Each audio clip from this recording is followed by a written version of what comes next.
Escuchas un podcast de Dixo. Escuchas Fuera de la Caja con Macario Esquetino por Dixo, la productora de podcast más importante en habla hispana. Bienvenidos, esto es Fuera de la Caja.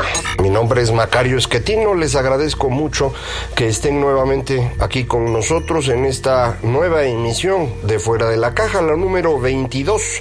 Y ahora, a pesar de ser una emisión par, no vamos a hablar de los temas de largo aliento como lo habíamos acostumbrado, sino que vamos a dedicar esta emisión, por ser también la última que tendremos en este 2018, a la coyuntura, que es sumamente importante, el arranque del nuevo gobierno que ya ha ocurrido.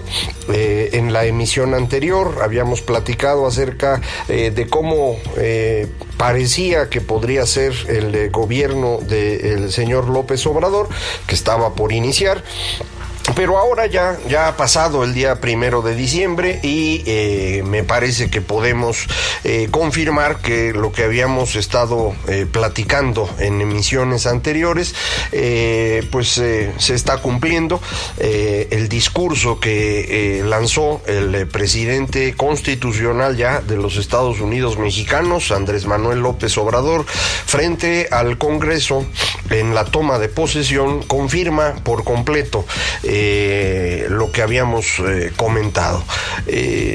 Muchas personas percibían o querían imaginar a un López Obrador pragmático, negociador, que habría modificado su actitud en buena medida para poder ganar la elección, pero también, y esto es lo que me parece que era una percepción errónea, pensaban que pues ya estarían tratando con una persona diferente de la que habían visto en los 20 años anteriores. No es así. López Obrador regresa a su postura tradicional en una gran cantidad de temas pues nos confirma que lo que estamos viendo hoy no es un cambio de gobierno, no es una nueva administración pública, es un nuevo régimen político. Y esto significa, pues según la definición de estas palabras, un distinto conjunto de valores, normas, reglas que rigen el acceso, uso y abandono del poder. Esa es la definición de régimen político y eso es exactamente lo que escuchamos el sábado, cuando el señor López Obrador inicia descalificando con contundencia los años anteriores a su gobierno, en su interpretación de 1982 a 2018. Durante esos 36 años este país vivió una noche oscura de neoliberalismo que pues se entiende causó un comportamiento económico bastante deplorable, un incremento en la desigualdad, un avance inmenso de la corrupción y por lo mismo pues un deterioro de la seguridad, la convivencia, el bienestar de los mexicanos. En contrapartida con estos 36 años de noche oscura, pues nos dijo que habíamos vivido una época extraordinaria, en particular de 1958 a 1970, incluso mencionó al que entonces fue secretario de Hacienda, Antonio Ortiz Mena, como referencia de estos 12 años en los que pues él interpreta que la economía mexicana fue extraordinaria, crecimiento de 6% anual, los más altos niveles de salario mínimo en toda la historia, y también nos decía los años anteriores a 1958, prácticamente desde 1940, si no me equivoco, decía que habíamos crecido muchísimo. Creo que mencionó desde el sexenio de Lázaro Cárdenas, crecimiento promedio arriba del 4%,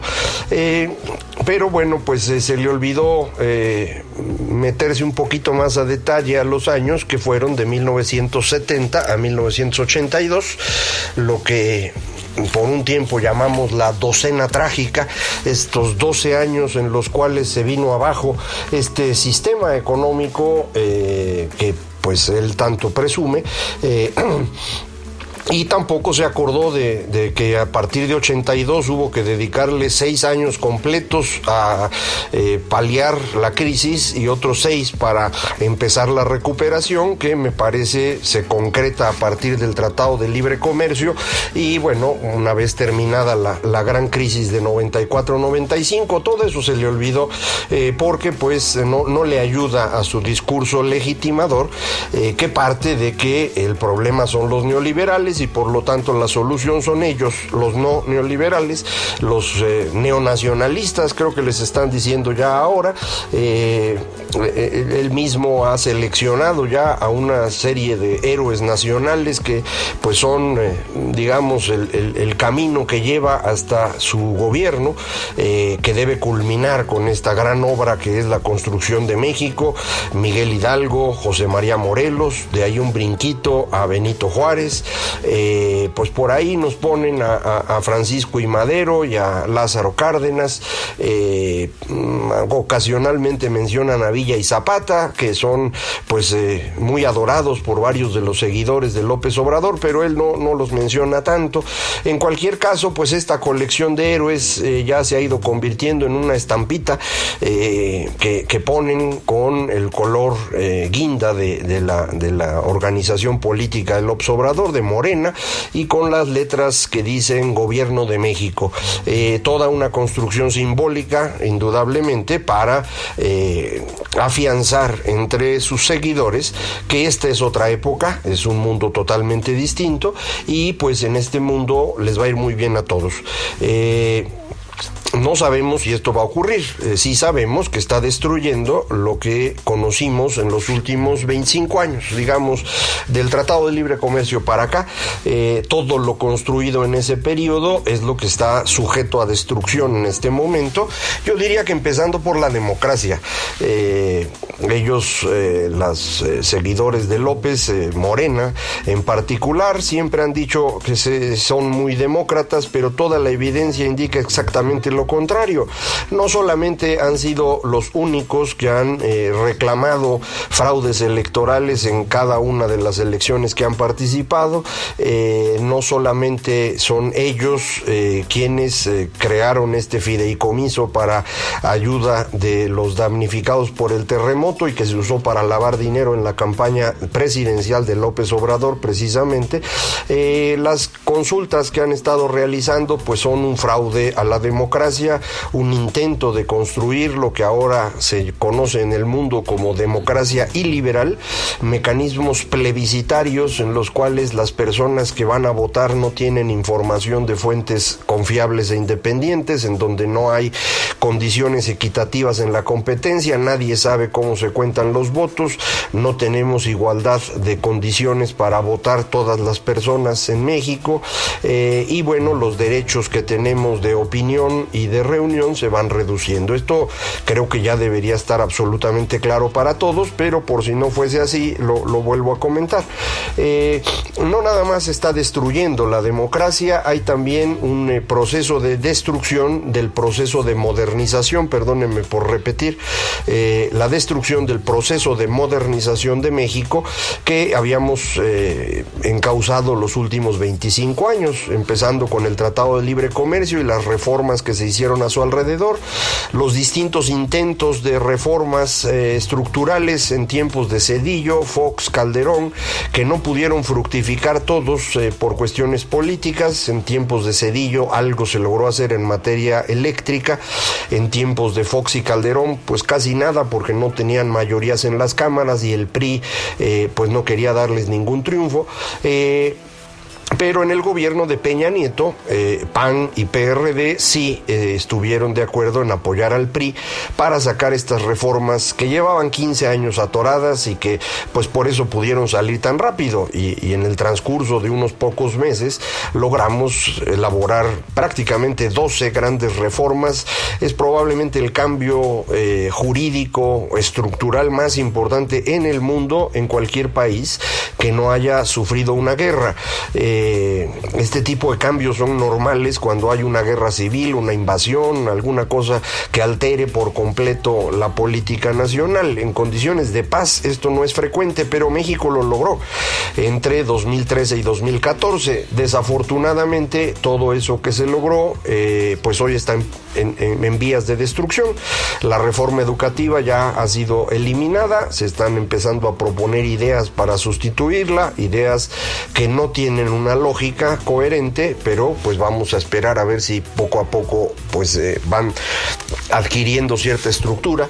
En materia energética algo similar, no se ofrece nada nuevo, al menos no se ha destruido lo anterior, pero hay la amenaza de que en cualquier momento puede ocurrir, así como ocurrió con el tema del aeropuerto de la Ciudad de México, que a mí me sigue molestando mucho porque era una oportunidad importantísima para que México se convirtiera en un país moderno. De eso se trataba el aeropuerto, de realmente ubicar a México en condiciones de competencia internacional reales.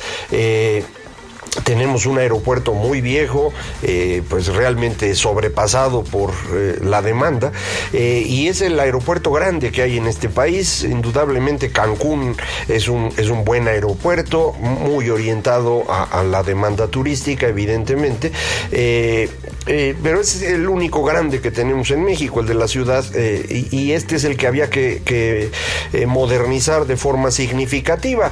Revisando cómo andan los aeropuertos en otras partes del mundo, pues entre los 20 más grandes no nada más están varios estadounidenses y chinos, un par de aeropuertos en Japón, 2 o 3 en Europa, también la India, Indonesia, Turquía, ya están ubicados en ese conjunto, y ahí es donde México debía estar, pero no lo vamos a hacer. No se construye el aeropuerto, ya se metieron en un problema con los bonos del financiamiento, y a ver cómo lo resuelven. Su idea esta de construir en Santa Lucía es una tontería monumental, pero pues el presidente lo volvió a decir el sábado. Y esto me permite regresar a ese discurso en el cual, insisto, pues se recuperaron muchas de las ideas de López Obrador, todas ellas en una dirección muy distinta, insisto, a la que habíamos vivido en este país en los últimos 25 años. Van a tener una cantidad importante de recursos para personas que están en situación vulnerable. ¿En dónde vulnerable? Pues ellos lo definen. Pueden ser los jóvenes que no estudian ni trabajan, o pueden ser jóvenes que están estudiando en preparatoria, por ejemplo. Entiendo que piensan destinar 800 pesos a cada alumno de media superior en el país, 3,600 pesos mensuales para quienes estén estudiando y trabajando en este programa que van a impulsar de jóvenes que van a aprender en el trabajo, hasta 2,300,000 jóvenes. Va a duplicarse la pensión para los adultos mayores, no solo los que están en el programa 70 y más, o como se llame ahora, sino también para los que están en el Seguro Social y en el ISSSTE. A la hora que suma uno estas cantidades de dinero, está bien complicado que alcance. Es mucho dinero, nada más por los jóvenes en estas becas para aprender en el trabajo. Estamos hablando de 86,000 millones de pesos. Los 800 pesos para cada uno de los que están estudiando en la media superior, pues estamos hablando más o menos de 50,000 millones de pesos más. No he hecho la cuenta para los adultos mayores, no sé exactamente cómo es esto de la duplicación, porque pues tampoco es sencillo duplicar lo que se paga en el Seguro Social. Hay asuntos legales que resolver, a lo mejor lo posponen, pero de entrada pues 150,000 millones sí se los tienen que gastar, y los 150,000 millones del Tren Maya, y no sabemos cuántos millones vayan en la refinería de Dos Bocas y en el transísmico. Y volvió López Obrador a ofrecer esta existencia de una zona libre en la frontera con los Estados Unidos, en donde 25 kilómetros desde la frontera los impuestos se van a reducir, el IVA y el impuesto sobre la renta, el IVA, prácticamente los dos a la mitad, se duplica el salario mínimo, cosa irrelevante en esa región porque nadie gana esa cantidad, pero vamos a decir que también se va a hacer esto, y se van a establecer precios de energéticos, es decir, electricidad, gas y gasolina, me imagino diésel también, en nivel competitivo con la frontera, es decir, con Estados Unidos.